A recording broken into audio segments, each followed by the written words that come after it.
बड़ा इवेंट है उस पर नजर डालनी है कि फाइनली अब लग रहा है कि फेड स्टिमुलस वापस लेने या टेपर की अनाउंसमेंट कर सकता है आज शाम को। यूएस बाजार तो रिएक्ट कर ही नहीं रहे इस पर, रोज नए रिकॉर्ड्स बना रहे हैं, बट हमें किस तरह की तैयारी करनी है? थोड़ा सरप्राइजिंग है कि अमेरिकी बाजारों में उल्टा रिएक्शन है। रिएक्शन नहीं, उल्टा रिएक्शन। शायद वही है एक चीज जो हम बार बार कहते हैं कि जो बाजार को पता है उससे बाजार को डर नहीं लगता। बात ठीक भी है, डर ना लगे ठीक है, लेकिन निडर होने वाली बात भी नहीं है। मतलब आप एकदम चौड़े हो जाएं कि भाई हमें क्या फर्क पड़ता है, जो कर लो टेपरिंग करना है, जो बढ़ा लो ब्याज दरें बढ़ाना है, जो बोलना है बोल दो, हमें फर्क नहीं पड़ता। इतने भी ओवर कॉन्फिडेंट नहीं होने चाहिए। लेकिन इस ओवर कॉन्फिडेंस के पीछे की वजह जो है अमेरिका में वो है मजबूत इकोनॉमी और दमदार नतीजे कंपनियों के जो आते दिख रहे हैं। तो वो कॉन्फिडेंस है।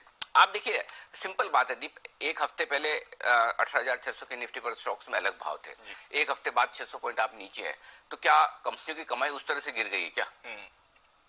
अगर निफ्टी 8% गिरता है तो क्या कंपनी की कमाई और या स्टॉक 10%, 15%, 20% गिरता है तो क्या कंपनी की कमाई में उतना फर्क आ गया? जी नहीं, स्टॉक के भाव में फर्क होता है, कंपनी की कमाई में तुरंत डे टू डे फर्क नहीं होता।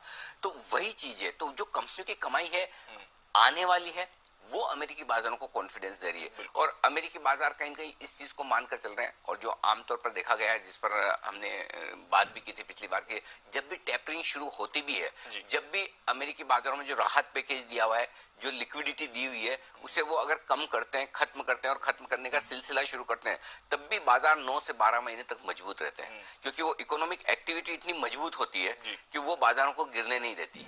नतीजे कंपनियों के बाजारों को गिरने नहीं देते हैं। तो कम से कम आप ये मान के चले 6-12 महीने का लाइसेंस तो है अमेरिकी बाजारों के पास और तेजी करने का। अगर टेपरिंग की शुरुआत आज रात फेड कर भी देता है, कह भी देता है, और जो कि होगा, क्या हो सकता है और क्या बाजार को पता है, 15 से 20 बिलियन डॉलर की हर महीने की टेपरिंग हो सकती है।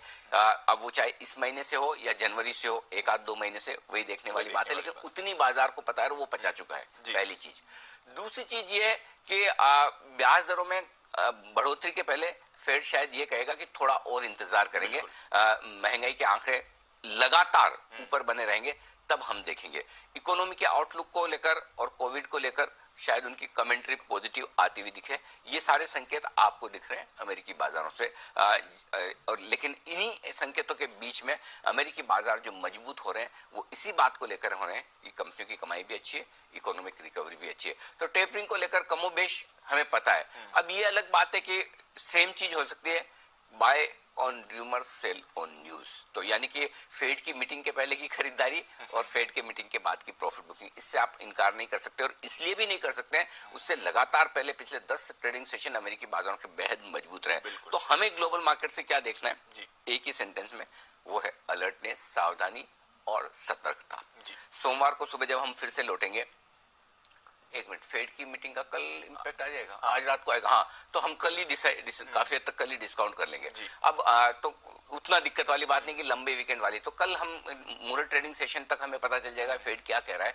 तो हो सकता है फेड की मीटिंग के बाद अमेरिकी बाजारों में थोड़ी बहुत प्रॉफिट बुकिंग आए, वो हमारे यहाँ पर भी आती हुई दिखे, वो एक संभावना बनती है। बट ऐसा नहीं लग रहा कि फेड ऐसा अनएक्सपेक्टेड कुछ भी करेगा जिससे कि बाजारों का मूड एकदम खराब हो जाए।